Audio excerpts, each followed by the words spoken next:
You're listening ad-free on Amazon Music. Today's podcast is a very special episode in honor of Veterans Day. It features two stories about wartime legends. The audio from both of these stories has been pulled from our main YouTube channel and has been remastered for today's episode. The links to the original YouTube videos are in the description. The first story you'll hear is called A Very Brave Kid, and it's about a very brave kid who did something so epic that the leader of his country personally congratulated him. The second story you'll hear is called Just a Knife, and if you Google craziest war story of all time, this story often pops up. But before we get into today's stories, if you're a fan of the strange, dark, and mysterious delivered in story format, then you've come to the right podcast because that's all we do, and we upload twice a week, once on Monday and once on Thursday. So if that's of interest to you, please maneuver your vehicle in front of the Amazon Music follow button's car while on the highway, and then turn on your turning blinker, but don't shift lanes. Okay, let's get into our first story called A Very Brave Kid. In 1937, the Japanese declared war on China and invaded their country. The United States, who was friends with China, initially did not intervene in fear of provoking Japan. But after the Japanese murdered hundreds of thousands of unarmed Chinese civilians and the Japanese attacked an American warship, the United States was forced to step in. American officials responded to the Japanese aggression by placing serious economic sanctions and trade embargoes on Japan, believing this would cripple their war efforts in China, causing them to have to retreat. However, these sanctions and embargoes did not have this effect. Instead, they just angered Japan and made them even more determined to hold their ground in China. Over the next few years, the United States and Japan attempted to negotiate some sort of settlement, but neither side would make any concessions, and so neither side would budge. A few years later, on the morning of Sunday, December 7th, 1941, the Japanese launched a surprise aerial attack on the American military base in Pearl Harbor, Hawaii.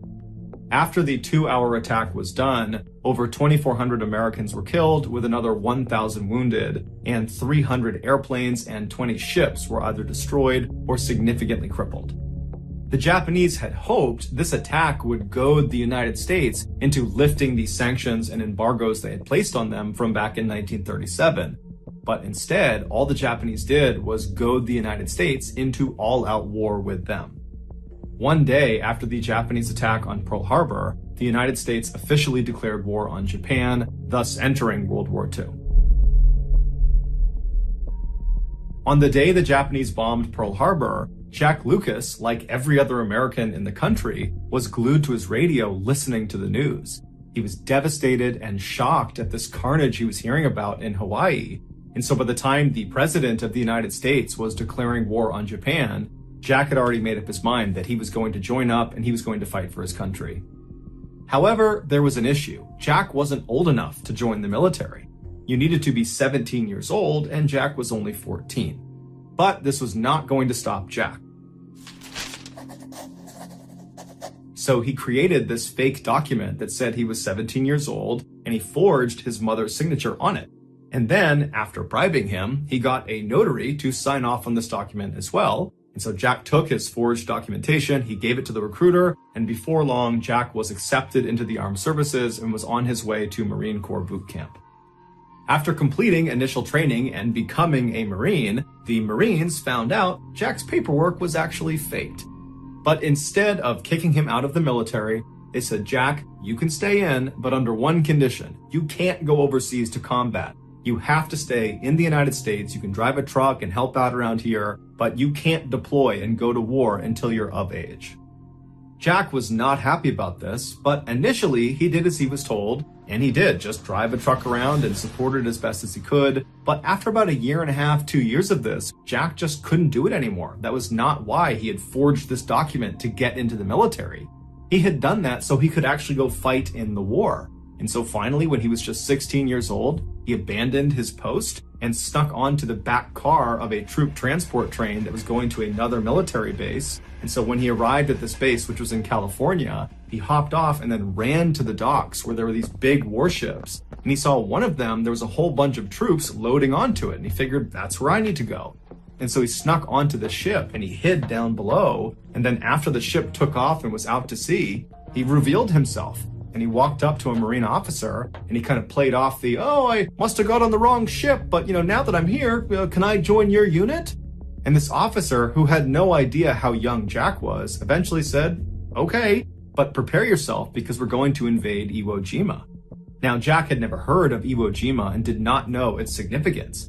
But frankly, Jack didn't really care. He was just glad that he was actually going to see combat.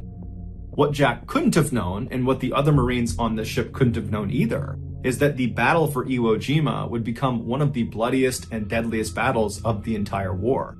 The Japanese that were on this island defending it were absolutely fearless and would not surrender despite being outnumbered, and they were heavily entrenched in these caves and tunnels built in all over the island, and they rarely left these caves and tunnels. Which meant Jack and the other Marines, when they landed on this island, the only way they could fight the Japanese was by literally crawling down into these tunnels, which were usually booby-trapped, and fighting up close and personal with the enemy.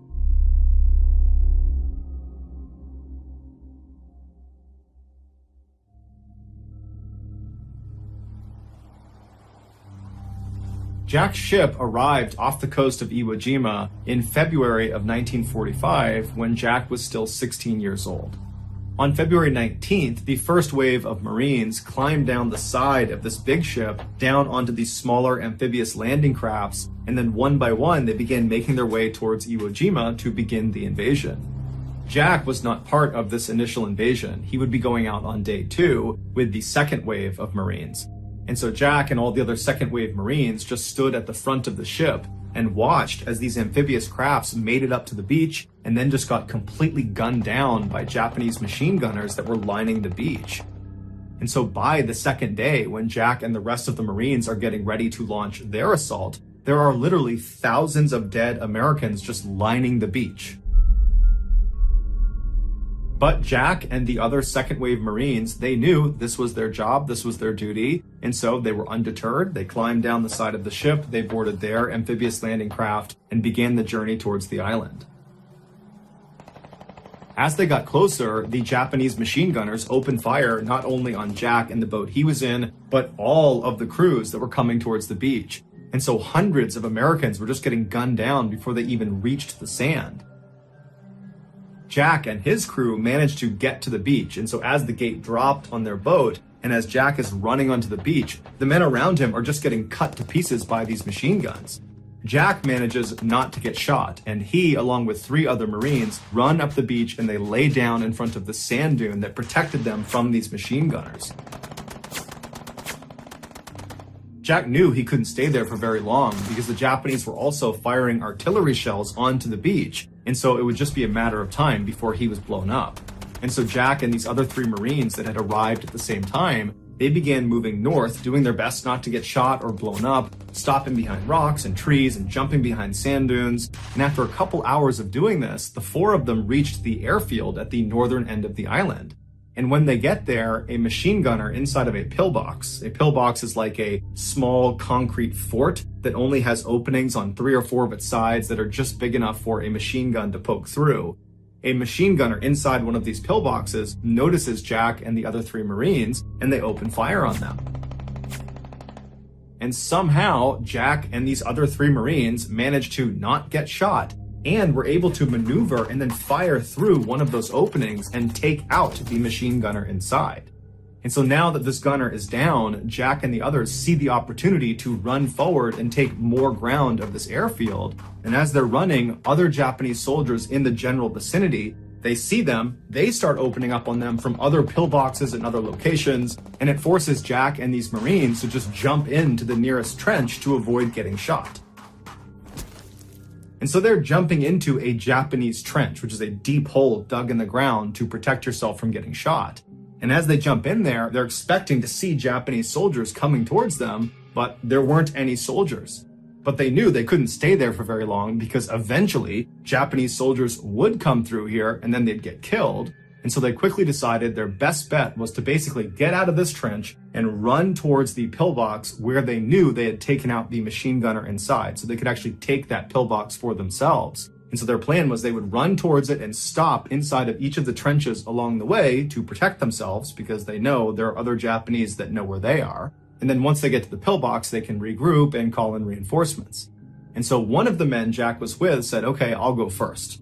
And so he climbs out of his trench as the Japanese are shooting at him, and he sprints about 10 or 15 feet until he gets to the next trench on the way to this pillbox. And so Jack is watching as this guy jumps into this trench, and as soon as he disappears out of view, this Marine is immediately turning around and scrambling to get back out of the trench, and he's trying to run back towards Jack and the other two Marines he was with.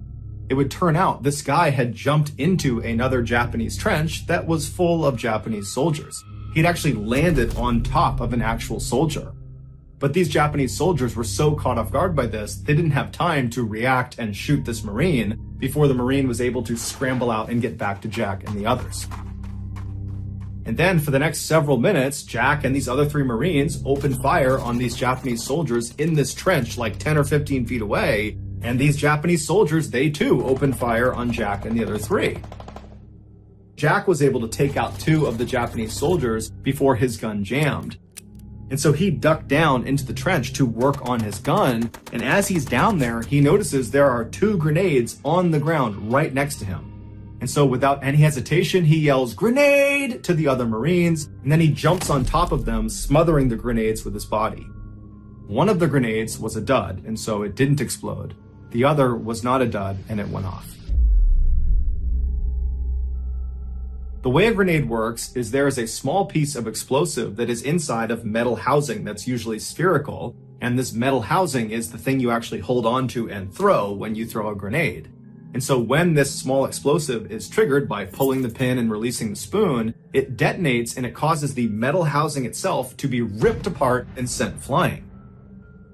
Basically, when a grenade goes off, it's like having hundreds of pieces of jagged metal shot off in every direction that are all traveling roughly at the speed of a bullet or faster. And so naturally, a grenade up close is incredibly lethal. In fact, the kill radius of a typical fragmentation grenade is about 5 meters. When the grenade under Jack that was not a dud exploded, it sent Jack flying into the air, and then when he came back down again, his comrades saw him and they could see he was clearly devastated from all the fragmentation that had been pumped into his body, and so they assumed he was dead. But even if they thought he was alive for some reason, there was nothing they could have done to have helped him, because they were actively being engaged by dozens of Japanese soldiers that were only about 10 or 15 feet away. And so eventually, these three other Marines that Jack had just saved were forced to leave Jack where he was and retreat back to the beach, and they would all live. The Japanese soldiers in the trench that they were fighting against would eventually come into Jack's trench, but most likely when they saw Jack laying there just completely ruined from this grenade, they assumed he was dead, and so they just kind of left him there. But Jack wasn't dead. He just couldn't speak, and he couldn't see anything, and he really couldn't move, although he could wiggle a few fingers on his left hand. And so for hours, as he lay there in agonizing pain, in and out of consciousness, he just wiggled the fingers on his left hand, hoping an American would see him and know he was still alive. And you gotta figure, this whole time, it is just constant chaos all around him. His chances of survival are incredibly slim. The idea that an American is going to find him and be able to evacuate him is almost zero, and he must have known that. But by some miracle, eventually another American unit did find their way into Jack's trench, and they did notice him wiggling the fingers on his left hand.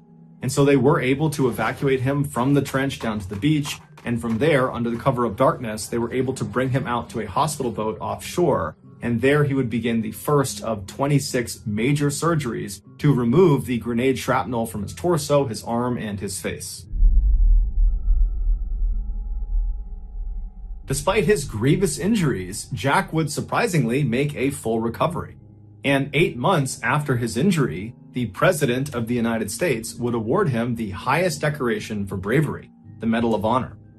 He would be the youngest recipient of this award since the 1800s, and to this day, he is one of only a handful of miners to have won this award.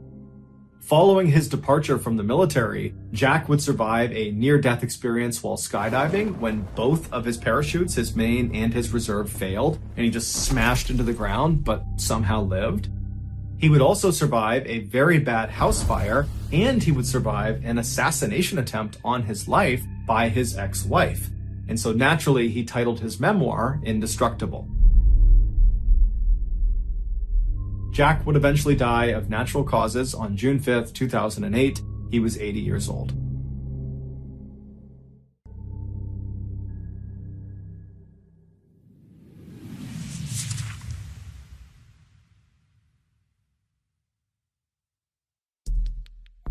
Our next and final story is called Just a Knife.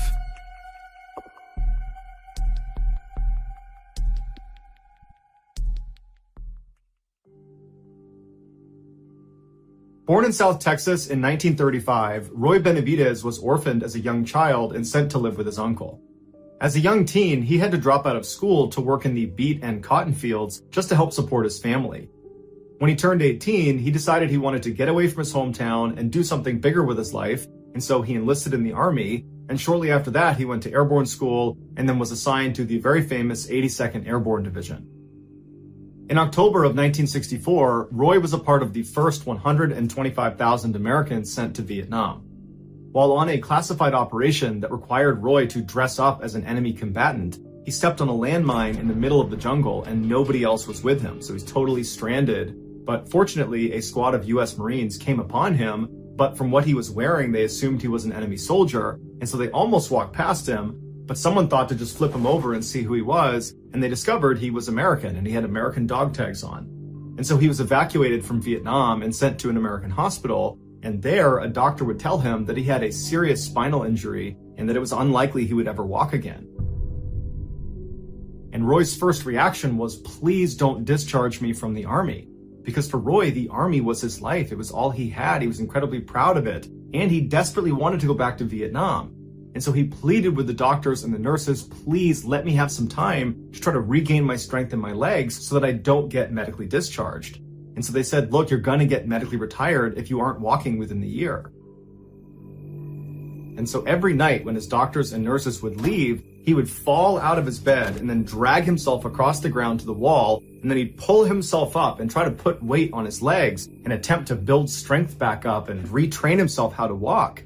And after 6 months of doing this every night, he did literally reteach himself how to walk. He built up strength in his legs, and his doctors and nurses, they're watching this transformation during the day, but they're not seeing him at night. And they're telling him, this is a miracle. We've never seen this before. We've never seen someone recover so quickly. And Roy just stayed quiet because he wanted to make sure he was allowed to keep doing that every night. And so finally, after those 6 months, his doctors and nurses agreed that, yep, he's good. He can stay in the Army. But the Army said they wanted him to take a desk job because he had already been so badly wounded in combat. And Roy didn't want that. He pleaded with them to let him go back to the 82nd, but they said, no, we're not going to risk you getting hurt again. And so he was sent to North Carolina for his desk job. And as soon as he got there, he began training like a maniac every minute of every day, trying to get in the best shape of his life, because his plan in his head was once he got there, he would try out for Special Forces. He would try to become an Army Green Beret, which is the premier combat unit in the Army. It's one of the hardest ones to get into, and their training program is in North Carolina. And so after a few months, he was in amazing shape, and he asked his superiors, can I go try out to be a Green Beret? And they're like, I can't believe you're even walking, but you know what? You've come this far, you can go try out. And just a couple of months later, Roy Benavidez was a Green Beret. A year later, in 1968, so 4 years after Roy was nearly killed by that landmine, he was sent back to Vietnam for his second combat tour. And as soon as he got there, the fighting was very intense. On May 2nd of that year, Roy had a day off, and he was spending his day off at a church service inside of their wooden shack they had built on their base. And while he was in there listening to the chaplain, he heard a radio call come out from the communications table that was just outside of the shack he was in, and it sounded like someone was in trouble. And so he ran outside to listen to the radio, and what he heard was this very desperate call from someone yelling into the radio, get us out of here. And in the background of this radio call is just a constant barrage of gunfire. The call for help came from a 12-man Army Special Forces team that had been ambushed by an entire North Vietnamese Army infantry battalion. To put that in perspective, that is 12 Special Forces members, of which many of them Roy knew personally, in the middle of the jungle, where on all four sides there are over 1,000 enemy combatants. As Roy is hearing this distressing transmission come across the radio, he hears overhead the sound of incoming helicopters. And he looks and he sees there's 3 birds that are coming towards their base. And so he runs over to the landing zone to greet the helicopters as they come in, and he can see as they're landing, they are all completely covered in bullet holes. And as soon as they touch down, Roy runs up to one of the door gunners, which is this 19-year-old kid, and he looks kind of dazed. And Roy asks him, what's going on? Where'd you guys just come from? Were you out there at that ambush site? Do you know what's going on with that 12-man team? And the door gunner just collapses into Roy's arms and dies. He had been shot up. These 3 helicopters had attempted previously to fly into the jungle and save that 12-man team, but they had been shot off and had been unsuccessful. Roy helped get the dead door gunner out of the helo, and then he turned to the pilot of this helo where the door gunner was, and he asked him, are you going to go back out there and try to save those guys? And the pilot was obviously so distraught about the death of his door gunner, and also the fact that there are 12 men out there that they could not rescue, that he's chomping at the bit. He wants to go back out there. And Roy immediately volunteers, hops in the helo, and they head out to go rescue this 12-man team. So not only are there only 2 of them, but Roy was so eager to volunteer himself, he forgot his gun.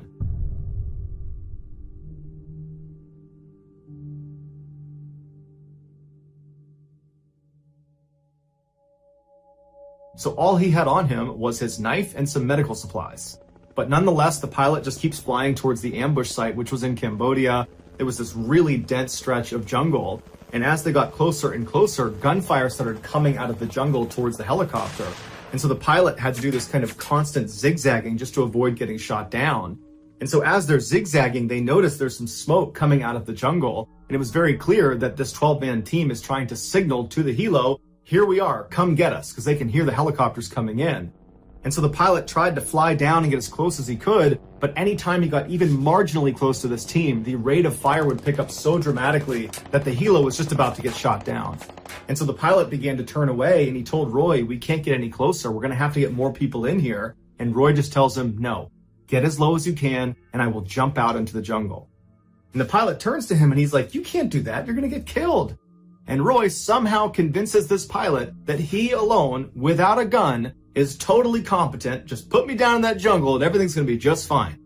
And so the pilot said, okay. And he lowered right over the canopy of this jungle, about 100 yards away from where this 12-man team is trapped. And without any hesitation, Roy just leaps off the helicopter into the jungle. Now, you got to understand that where he was jumping was where the enemy was. He was literally jumping, no parachute, no gun, no anything, just crashing through the canopy onto the jungle floor where he'll definitely be surrounded by enemy combatants. And so he plummets through the canopy, smashes onto the ground, he pops up and just starts running through the jungle with enemies on either side of him towards the 12-man down team. And the enemy was so surprised to just see this American running through the middle of the jungle by himself with no weapon that they hesitated for a minute and they didn't open fire on him. But when they did open fire, Roy got shot in the face, in the back of the head, in the leg. They threw a grenade that detonated at his back and sent shrapnel into him. But none of it stopped Roy. He just kept on running until he made it to this downed 12-man team. And when he got to them, they were in terrible shape. They were doing their best to stay behind some trees, but rounds were coming in from all directions, and 4 of them were already dead, and the others that were still alive were critically wounded. In fact, one of the most able-bodied of the surviving 12 had been shot in the head and was missing an eye and could barely see out of the other one. And so he's fighting to stay conscious, and he's generally trying to shoot in one direction. But I mean, that's their best guy at this point, to give you a state of how they were doing. But Roy ran up to this guy, he pulled him down, he gave him a shot of morphine in the arm, and he repositioned him because he couldn't really see, and told him where to shoot his gun. And then, under a constant hail of bullets, Roy low-crawled to each of the other living team members and gave them morphine shots, and then began dragging each and every one of them away from the ambush site to this other area where there was better cover, and there was a nearby clearing that he believed a helicopter could land in if the pilot was really daring. On one of Roy's last trips back to the ambush site to get the last few surviving members, he he saw two other men that were part of this team that had been totally cut off from the main group. And when Roy had jumped into the jungle and ran in, all his adrenaline had kicked up and he just hadn't done a head count. And so he didn't realize there were two other people over there. And so without any hesitation, he grabbed a gun off of one of the dead enemy soldiers and just began running towards this downed two-man team. And as he's running, he's shooting wildly in every direction, trying his best to suppress enemy fire, but it's really doing nothing. He's just dodging bullets as he's running. And right as he got close to the two-man team, a bullet went flying through his thigh, just clean through his thigh, and it didn't slow him down. He got to the two-man team totally unfazed, and he says, okay, get ready to move. He stands back up and he starts shooting again in both directions and tells them to crawl back to the main unit. And so he stands up and continues to shoot in both directions until these two men get back over to the main group. Once they were safely with the group, Roy again ran the gauntlet with this huge gaping hole in his thigh all the way back to the main group. And so now that Roy had a full head count of all of the living members of the downed 12-man team, and he had moved them all to this slightly safer area relatively with better cover and concealment, he threw a smoke grenade into the nearby clearing he had found in hopes that the helo pilot overhead would see the smoke and be willing to come down and land. The pilot that had dropped off Roy had not actually left the area. He had moved away from all the fighting, but he was loitering in case something like this happened. And so he saw the smoke, and without any hesitation, he flew right over, taking rounds the whole time, pinging off the side of his helicopter, and he touched down right in this tiny little clearing. And so as these semi-able-bodied surviving members of this unit began making their way over to the helicopter, Roy began running around a little ways off from the helicopter, picking up rifles off of the dead enemy and shooting back at the enemy, dropping that gun, running over, picking up another one, engaging the enemy over and over again, doing everything he can to try to protect the extract of his men behind him. And once Roy turned around and saw most of the men had made it onto the helicopter, Roy believed it was his chance now to run out and try to collect some of their dead teammates. And so Roy just takes off into the jungle, right into enemy fire. He's got two guns in his hands, and he's running. He's trying to engage the enemy as he's going, and then he comes across the first of his dead teammates, and it happens to be one of his very best friends, a man named Leroy Wright. And so he grabs Leroy and begins trying to haul him back towards the chopper, and as he's moving, Roy gets shot again, this time through his stomach. So he tries to keep himself on his feet, and as he's doing that, a grenade detonates behind him, sending more shrapnel into his body, knocking him unconscious. When he came to, he started looking around, and he could see in the tree line dozens of enemy soldiers running towards him. And so he knew if he tried to bring Leroy back to the chopper, that was a suicide mission. And so he had to leave his friend behind. He jumped up, and with all of these enemy combatants just constantly engaging him, he ran all the way back, zigging and zagging back to the main group. And when he got there, expecting to see the helicopter, he found the helicopter had actually crashed onto the ground and was on fire. It had been shot down while he was unconscious. And so he ran over to the flaming shell of this helicopter, and he saw the pilot had been killed, but some of the men that had climbed on, the men that he had just rescued, they had survived the crash and subsequent explosion. And so Roy just leaps into the burning vehicle and starts throwing these survivors out. Then he leapt back out, he picked up a gun, continued to engage the enemy, and then began picking up these wounded men and dragging them even farther away to another area that was safely away from this crash site. Because he knew if he didn't get all these people away from the crash site, pretty soon mortars are going to come raining down on this area, because their enemy is going to want to kill any of the people that are going to try to rescue the people that were on the helicopter. And so Roy finally gets all of the survivors over to this new area, and he's looking around, and he can see there are still hundreds of enemy fighters that are not that far away from them, just constantly engaging them. And Roy's doing his best to grab guns off the ground and shoot the enemy, but there's just too many of them. And he's looking around at his team, and everybody's on the brink of death. And so is Roy. He's just functioning on adrenaline at this point. And he thinks to himself, the only way we can get out of this is if we call in what's called a danger close airstrike. So what you need to understand about how airstrikes work in a combat zone is there's someone called a controller that is on the ground directing the aircraft overhead. They're the ones effectively telling the plane where to shoot. And so a danger close airstrike is when the controller tells the aircraft overhead, I want you to drop a bomb right here, giving them the grid coordinates, but where they're telling them to drop is basically in the same position where the controller is. You'd only do it if you're being overrun. It's a way to ensure your enemy gets taken out, even if that means taking yourself out. Now, the goal of the controller is not to drop the bomb on themselves or their team. The goal of the controller is to get that airstrike as close as you can to your position without killing you. And so Roy, who's physically wrecked, he's getting shot at, he's got bullet holes all over him, it's totally chaotic. He pulls out his map, he calmly finds his grid coordinates, he calls it into the aircraft overhead, and he calls in a beautiful precision napalm strike that does not affect his team at all. He calls in multiple gun runs. None of them affect his team, despite them all being considered danger close airstrikes. And so Roy just continuously called in attack run after attack run, taking out enemy combatants all around them, completely suppressing the fire. But at some point, the aircraft overhead ran out of fuel and had to leave. And at that point, the surviving enemy combatants, which still numbered in the hundreds, they popped their heads up and they unleashed a hellacious volley of fire in which Roy again got shot clean through the leg.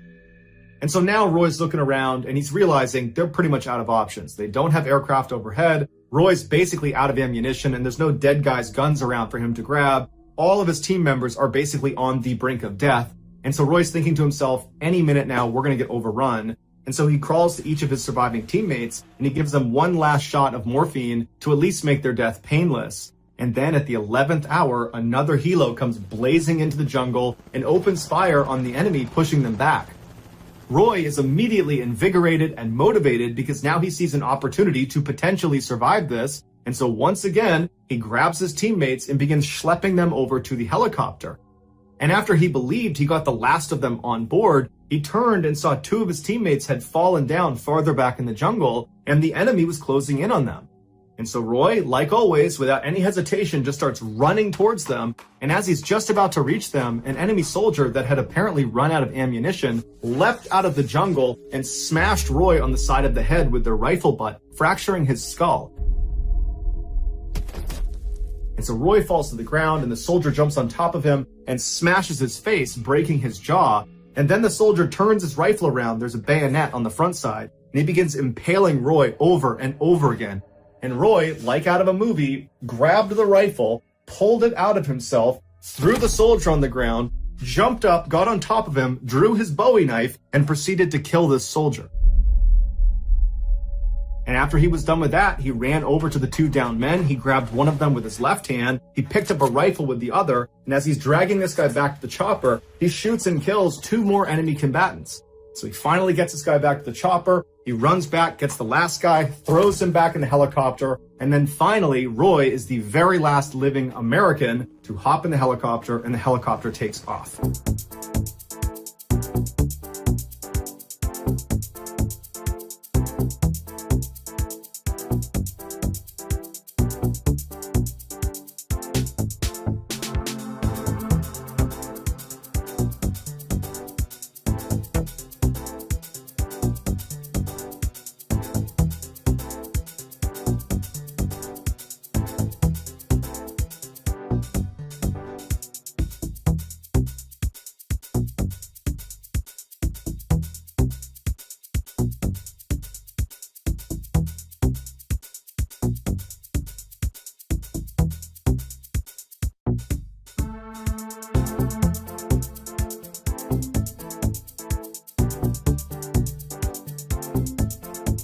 On the helo ride back, Roy was in very rough shape and had to literally hold his insides inside of his stomach.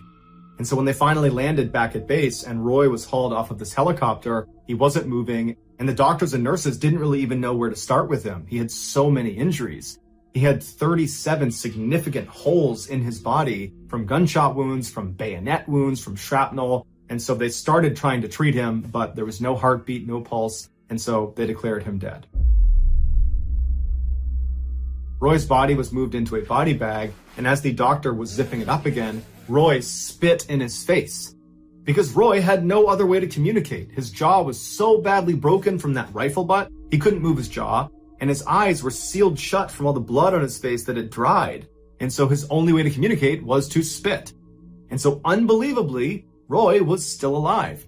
And so they took him out of the body bag and they shipped him to Japan for intensive surgery. And then he was transferred to Texas, where he spent a year rehabbing from his severe injuries. Roy was immediately given the Distinguished Service Cross and was put in for the Congressional Medal of Honor, which is the U.S. military's highest award for valor. But the paperwork took a really long time, and so Roy was not actually given the Congressional Medal of Honor until 1981. Of the 12 men that were trapped in that jungle, 8 would survive, all thanks to Roy Benavides. Roy passed away in 1998 as a result of complications from diabetes. He was 63 years old. You're listening ad-free on Amazon Music.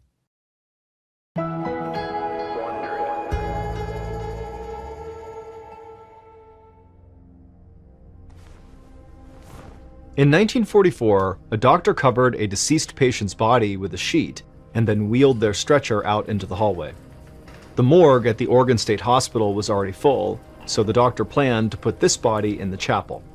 But when he pushed open the chapel doors, there were already so many stretchers with dead patients with sheets on them inside that there was no room for this patient. The doctor closed the chapel's heavy wooden doors and just stood there, his mind racing. More than 400 patients had fallen violently ill in the past 12 hours, and dozens had died.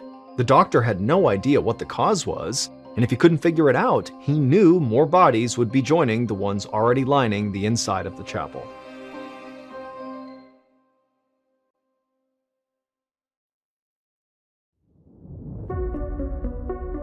From Ballen Studios and Wondery, I'm MrBallen, and this is MrBallen's Medical Mysteries, where every week we will explore a new baffling mystery originating from the one place we all can't escape, our own bodies. If you liked today's story, please invite the follow button on an African safari, but before you go, make sure you sneak 27 raw steaks into their backpack.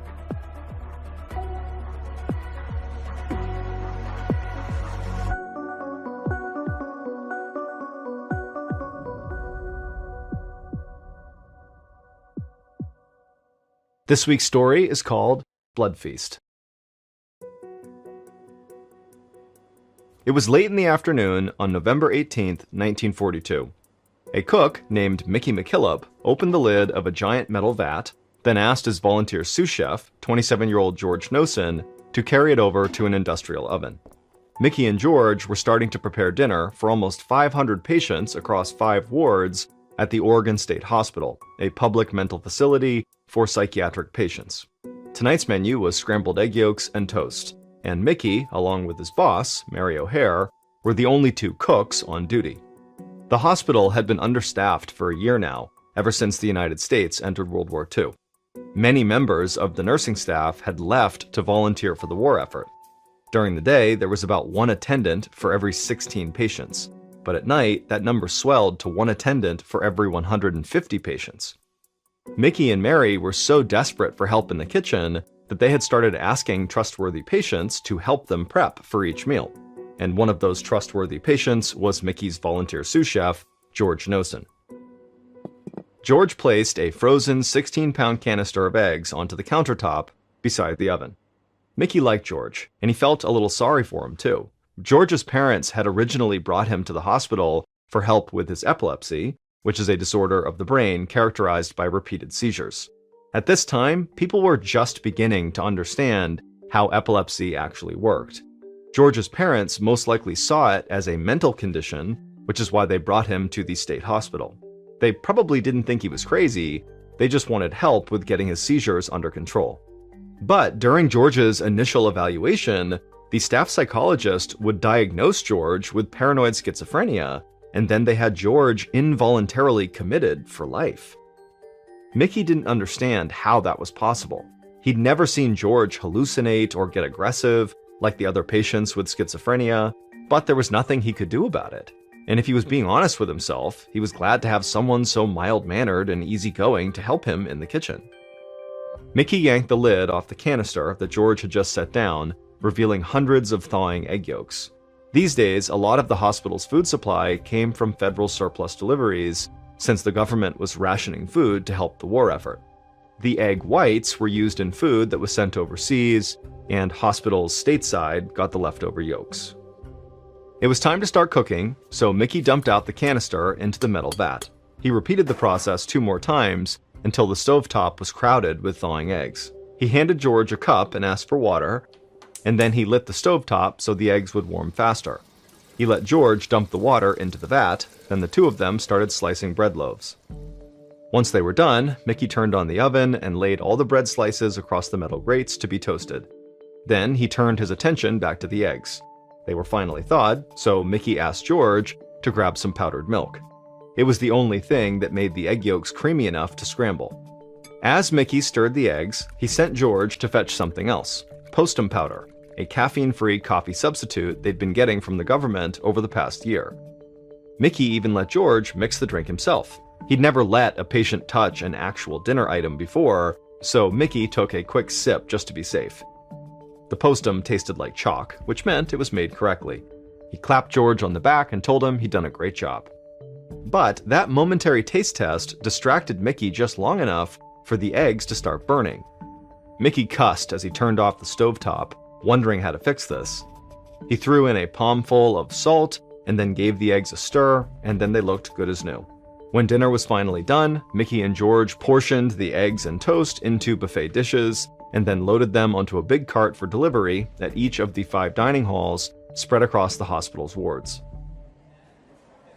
By the time they got to Ward 5, hungry patients lined the hallway outside the cafeteria, urging Mickey and George to please hurry up. Finally, a bell rang and the lines began to move.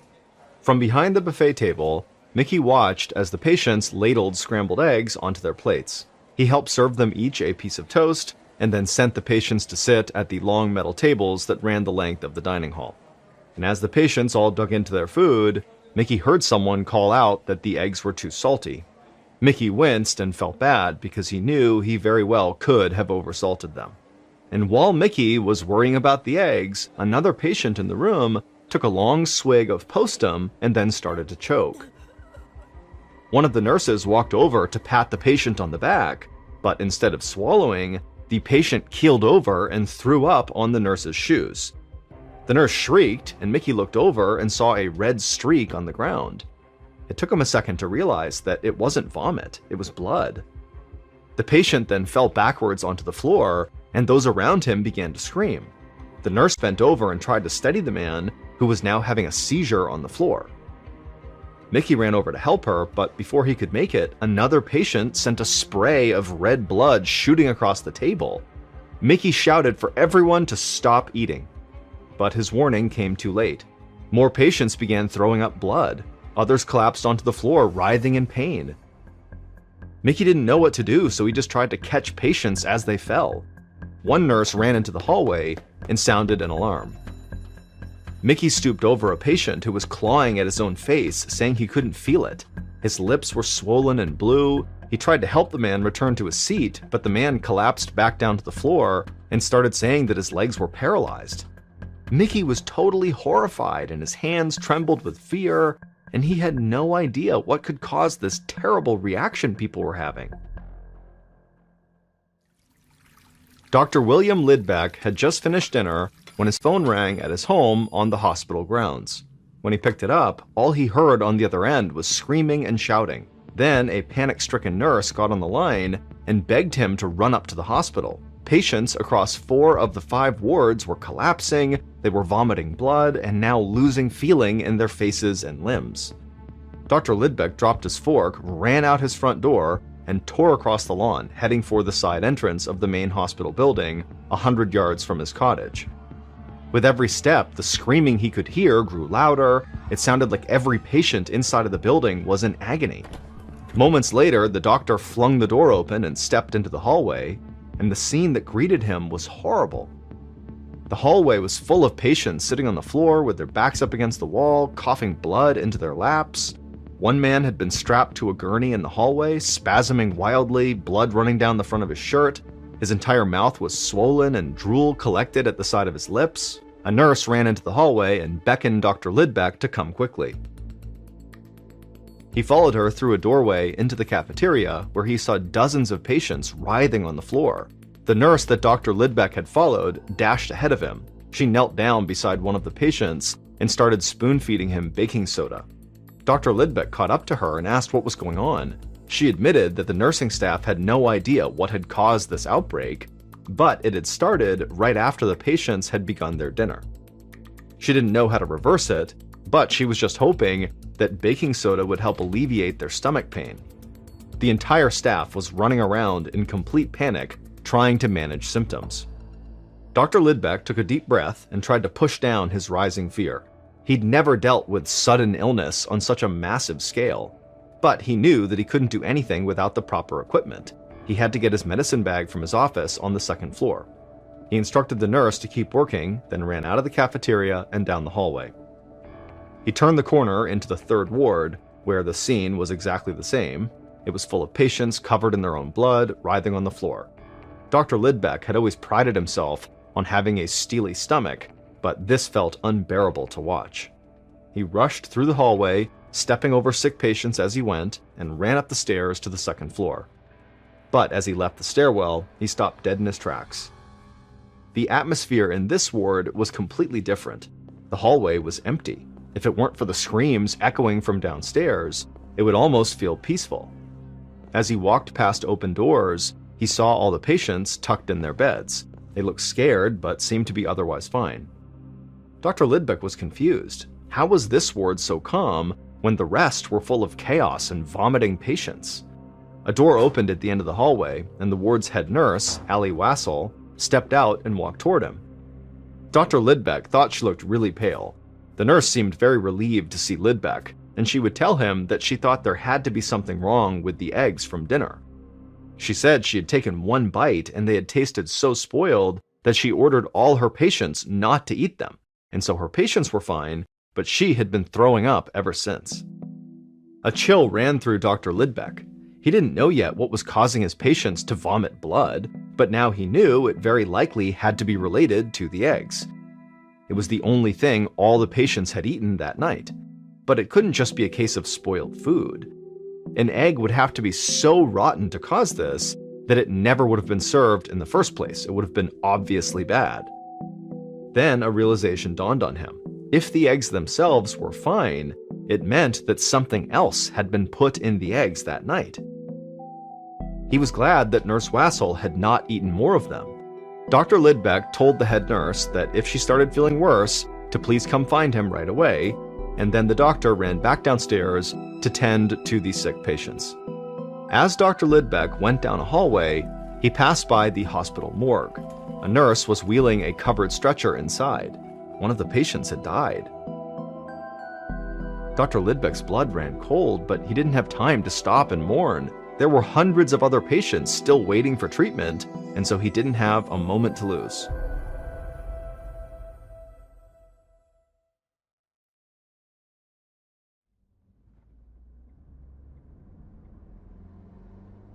About 16 hours later, in the late morning of November 19th, Oregon Governor Charles Sprague raced along the highway in his car. An hour earlier, Sprague had heard about last night's outbreak at the state hospital. Now he was on the way to the state capitol, where an emergency State Board of Control meeting would soon commence. From the moment the United States had entered the war, Sprague feared a morning like this. He was worried that the outbreak at the hospital was caused by sabotage, that the country's enemies had deliberately tampered with these eggs. He knew that the Oregon State Hospital received food rations from the government. The frozen eggs had been part of a shipment to the hospital 6 months ago. But those eggs had been separated from a much larger batch. It was entirely possible that someone had poisoned that larger supply, which was then sent around to various institutions throughout the country. Sprague worried that if someone had tampered with the egg supply, anywhere that had received eggs from that batch would suffer a similar attack. Sprague shuddered at the thought of a spy for the Axis powers poisoning innocent Americans. The Food and Drug Administration had already ordered all institutions that received these eggs to immediately stop using them. Sprague's driver stopped the car outside the front steps of the Capitol building. Once Sprague got out, he was greeted by an aide who walked with him up the stairs. The aide had just received word from the hospital. As of 10:30 that morning, 47 patients had died, and their bodies were still lining the hospital hallways, and another 350 patients were violently ill. As governor, Sprague needed to make sure that investigators had the resources necessary to investigate the egg tampering and find out who was behind it. He told the aide that he'd be a few minutes late to the meeting, then headed for his office to call the chief of police in Salem, Oregon, where the state hospital was located. Later that afternoon, the superintendent of the hospital, Dr. John Evans, stood in front of a cage of rats in a laboratory. He was holding a plateful of scrambled eggs. Earlier that morning, a coroner had requested permission to perform autopsies on the patients who had died. Dr. Evans allowed him to take 6 of the dead, hoping the autopsy results could tell him what had happened. A few hours after the coroner had taken the bodies, Dr. Evans received a toxicology report that confirmed his worst fear. The patients had been poisoned. However, nobody knew yet what they were poisoned with or how. The coroner was still running tests. But that was why Dr. Evans was now holding a plateful of the contaminated scrambled eggs that had been served the night before. He was running his own experiment. On a neighboring table, there was another cage of rats and another plate of eggs. But these eggs came straight from one of the egg yolk canisters still in the freezer. A lab technician had thawed them out that morning. They reasoned that if only the first cage of rats died, that meant the poison had been added into the eggs at the hospital. But if both cages of rats died, it meant the eggs themselves had been poisoned before they were shipped to the hospital, and tens of thousands of people could be in danger. Dr. Evans placed each plate of eggs into their respective cages and then waited for the rats to eat. A moment later, the rats in the first cage began to shake violently and foam at the mouth. They squealed in pain, and within minutes, all of them were dead. Dr. Evans looked over at the other cage and saw those rats were just fine. The experiment had worked. It confirmed this wasn't a case of mass contamination or widespread enemy conspiracy. The eggs were clearly just fine when they arrived at the hospital before something or someone poisoned them. But it also meant there could be a mass murderer inside the hospital who was the one who added the poison. Enraged and disgusted, Dr. Evans called the police. 3 days later, on November 22nd, head nurse Allie Wassel, who had ordered her patients not to eat the eggs, sat in Dr. Lidbeck's office speaking to a barrel-chested detective. The investigators had been interviewing every patient and member of staff for the past 2 days, trying to determine who poisoned the eggs. Further testing had revealed that the poison was sodium fluoride, better known as cockroach poison. Detectives had even found some in a basement storeroom, but what they didn't know was how it had gotten into the eggs or who had done it. Allie wanted to help, but she told the detective that she hadn't seen anything suspicious. Until that horrible dinner, she'd been on duty, taking care of patients. She watched the detective as he scribbled something down on a notepad, and she started to feel nervous. Allie assured the detective that the other nurses would confirm her story, too. The detective wrote a few more things down and then looked up at Allie and thanked her for her time and told her she was free to go. Allie breathed a sigh of relief and stood up to leave. As she reached the door, the detective told an officer standing outside to bring in the next person to be interviewed, assistant cook Mickey McKillop. Allie passed Mickey as she was walking down the hallway. He was waiting in a chair outside the office, bouncing his leg up and down.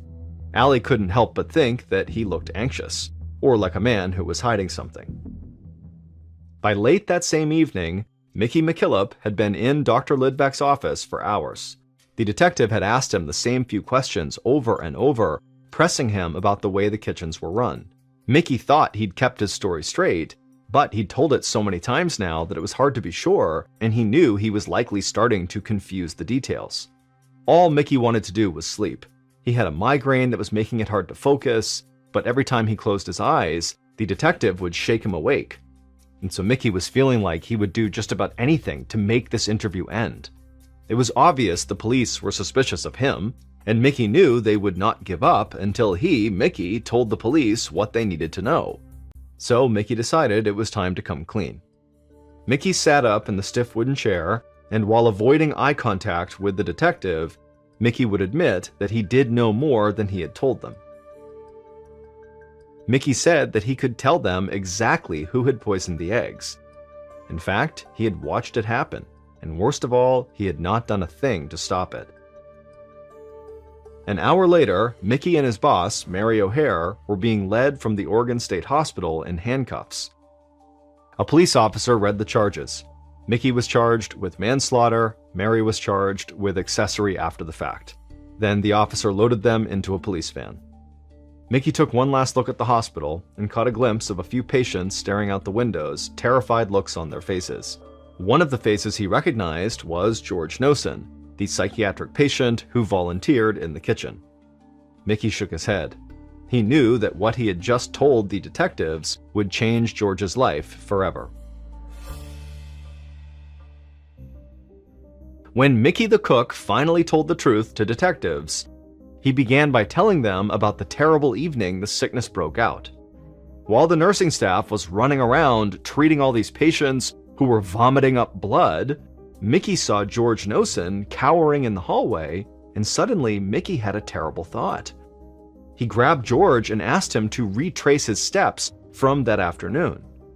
Mickey and George mimed preparing the eggs, getting the frozen yolks, lighting the stove, getting some water to help warm them.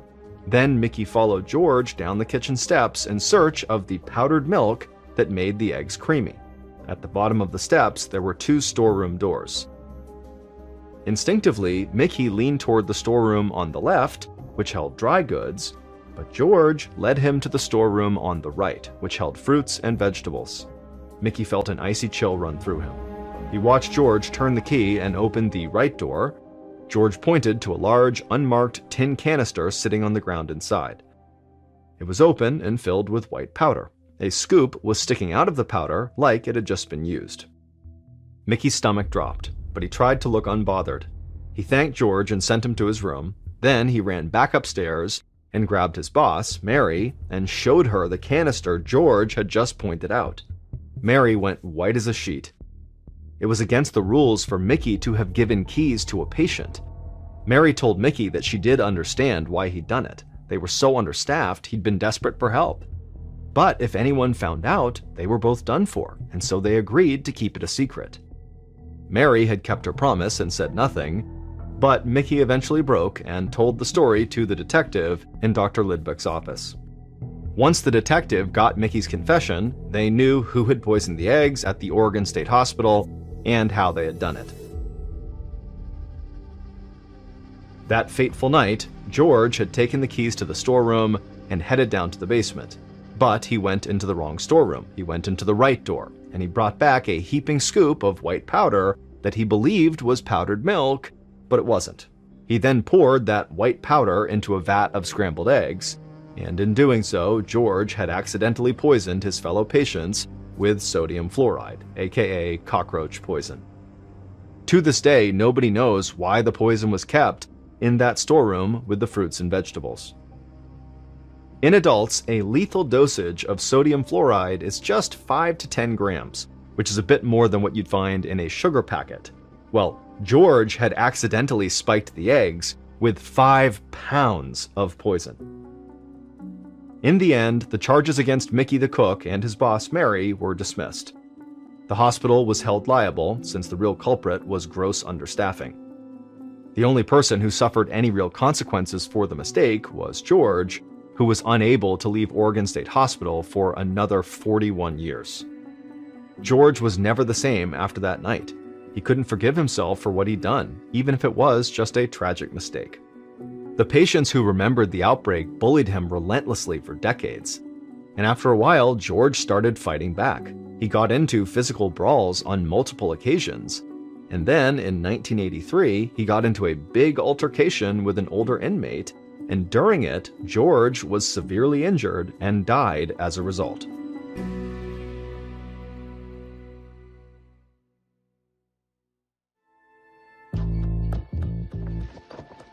From Ballen Studios and Wondery, this is Mr. Ballen's Medical Mysteries, hosted by me, Mr. Ballen. A quick reminder, the content in this episode is not intended to be a substitute for professional medical advice, diagnosis, or treatment. This episode was written by Aaron Lan. Our editor is Heather Dundas. Sound design is by Ryan Potesta. Coordinating producer is Sophia Martins. Our senior producer is Alex Benedon. Our associate producers and researchers are Sarah Vitak and Tasia Palaconda. Fact-checking was done by Andrew Rosenblum. For Ballen Studios, our producer is Alyssa Tomanang. Our head of production is Zach Levitt. Executive producers are myself, Mr. Ballen, and Nick Witters. For Wondery, senior managing producer is Ryan Lohr. Our head of sound is Marcelino Villalpando. Our producer is Julie Magruder. Senior producers are Laura Donna Palavoda and Dave Schilling. Our executive producers are Aaron O'Flaherty and Marshall Louis for Wondery.